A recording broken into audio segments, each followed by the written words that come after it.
मित्रों, ये बंगाल चुनाव खत्म होते ही 29 अप्रैल को क्या पेट्रोल डीजल 25 से 30 रुपए महंगे हो जाएंगे? ऐसा मैं नहीं बोल रहा, ये कोटक इक्विटीज नाम की एक संस्था ने प्रेडिक्ट किया है। यार, हमें यूपीएससी के लिए कंसेप्ट समझना है, रिप्रेस्ड इन्फ्लेशन।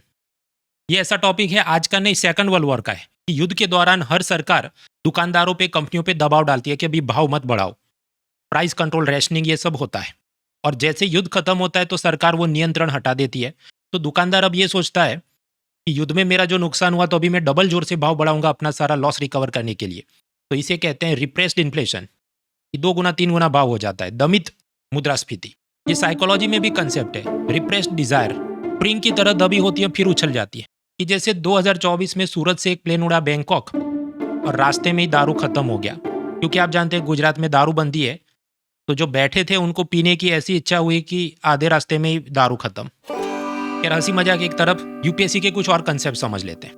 पहले के जमाने में पेट्रोल, डीजल, केरोसिन, एलपीजी, इन सब पे सरकार प्राइस कंट्रोल करती थी और सब्सिडी देती थी। 2024 में मोदी सरकार ने पेट्रोल, डीजल और केरोसिन की सब्सिडी खत्म कर दी। एलपीजी पर सब्सिडी मिलती है, मिडिल क्लास को पहल सब्सिडी है, बीपीएल महिलाओं को प्रधानमंत्री उज्ज्वला योजना है। तो अब पेट्रोल, डीजल के भाव इंटरनेशनल मार्केट के साथ लिंक है। हालांकि ये रिश्ता एक तरफा है कि उधर भाव बढ़ता है तो हम बढ़ाएंगे, लेकिन उधर सस्ता होता है, जैसे पिछले साल $60 का था तो हमको सस्ता नहीं मिलता है। उसी तरह रशिया से जो सस्ता तेल आया तो हमें सस्ता नहीं मिला। यानी ये जो प्राइस फॉर्मूला है ये सिर्फ कागजी दिखावा है, क्योंकि ये जितनी ऑयल मार्केटिंग कंपनियां उसमें 90% तो सरकारी है, तो वहां तो सरकारी मालिक है और सरकार भाव तय करती है। और यदि इंटरनेशनल मार्केट में ऑयल सस्ता भी हो जाता है, सरकार इधर टैक्स बढ़ा देती है। अब गेम समझो, 56 रुपये का डीजल है, 15 रुपये उस पर केंद्र सरकार की एक्साइज ड्यूटी यानी उत्पाद शुल्क, और 12 रुपये राज्य सरकार का वैल्यू एडेड टैक्स वैट लगता है। उस पर डीलर का कमीशन चढ़ेगा, तो 90 रुपये प्रति लीटर आपको मिलता है। अब अगर ईरान युद्ध के चलते 56 का 60 हो गया तो सरकार चुनाव है ये बोल के थोड़े दिन टैक्स कम कर देगी। लेकिन फिर भी कंपनियां क्लेम कर रही है कि पेट्रोल पे 20 रुपये, डीजल पे 100 रुपये का हमको नुकसान है।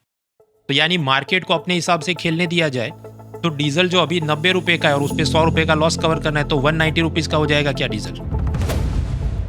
तो डीजल तो इवेंचुअली महंगा होगा और उसके चलते थार गाड़ियों की डिमांड कम होगी। इसे हम कहेंगे नेगेटिव क्रॉस इलास्टिसिटी। डीजल महंगा होगा तो इलेक्ट्रिक व्हीकल की डिमांड बढ़ेगी। इसे हम कहेंगे positive cross elasticity of demand. खैर, चुनाव के बाद पेट्रोल डीजल महंगा हो या ना हो, अन अकेडमी ने हमेशा कोशिश की है कि यूपीएससी कोचिंग सबके लिए अफोर्डेबल रहे।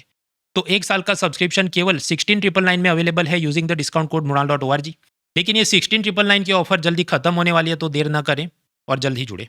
इसके अलावा 29 तारीख बुधवार को इकोनॉमी के मेरे पूरे साल के करंट अफेयर्स की फ्री लेक्चर सीरीज विन 26, उसका नेक्स्ट लेक्चर रात 9 बजे अनअकैडमी प्लेटफॉर्म पे होगा।